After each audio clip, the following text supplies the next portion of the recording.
So Donald Trump held a rally this past weekend in Commerce, Georgia, and wouldn't you know it, the man still won't shut up about the crowd size. He and, of course, his spokesperson, Liz Harrington, have been doing what is basically amounting to damage control in the days since the rally because they're trying to convince us that there were between, 25 and 35,000 people at that rally. It'd be a lot of people, right? Especially for a tiny town that nobody'd ever heard of unless you lived there, Commerce, Georgia. Okay, it's not exactly an Atlanta or a Savannah, or again, any other place you had ever heard of, no offense to people that live in Commerce. I live in a place nobody's ever heard of either. But 35,000 people? Probably not.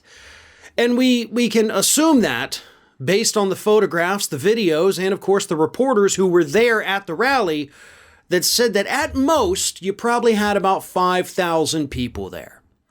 The photographs and the videos showed lots of empty seats, everybody kind of spread out a little bit. There was a lot of room for more people to show up.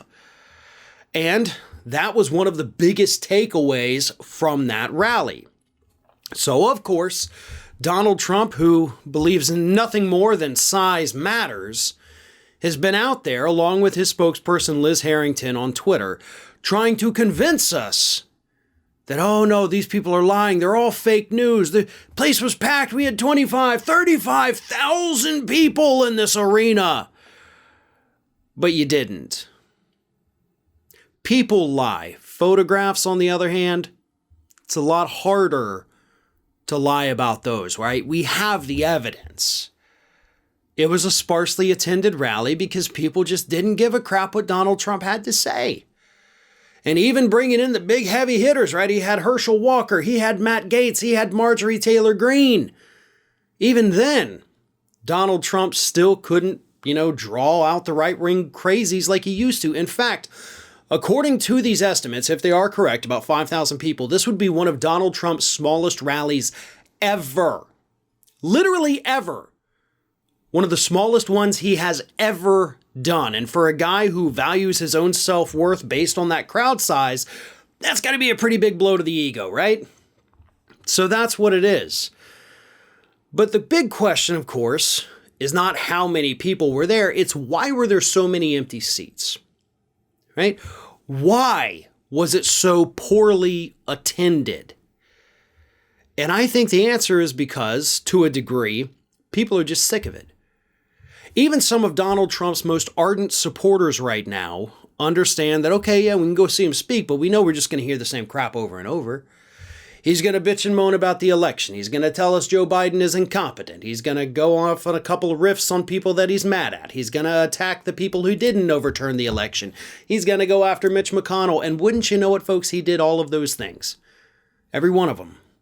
Because that's what he has done every time he's given a rally, shown up for a speech, or done an interview since leaving office. It's the greatest hits of Donald Trump. And they weren't even that good to begin with, so people are getting a little bit sick of it. And I think there's another thing. I think the other part of it is that Donald Trump simply does not have the appeal that he thinks he does. We talk all the time about Donald Trump's numbers, and yes, his approval rating has gone up since he left office. That is actually very typical of former presidents.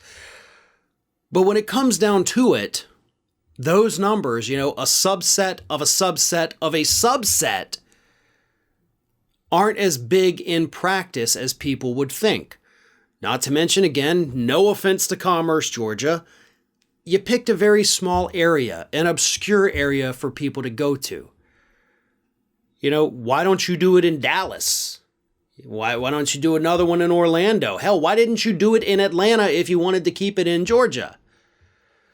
There's heavily populated areas where he could have done this to draw in more people, but he didn't because he's an idiot. But the big thing is that they had seats available. There were tickets still available up till the moment the thing started. And people made the choice not to come. And I think that says a lot about where Donald Trump actually sits with today's Republican Party. Hey everyone, this is Aspen. And did you know that for the low cost of $0 per day, you can subscribe to the Fair and Balanced YouTube channel? We also encourage you to like, comment, and share, but again, click that subscribe button and help Aspen not be so grumpy.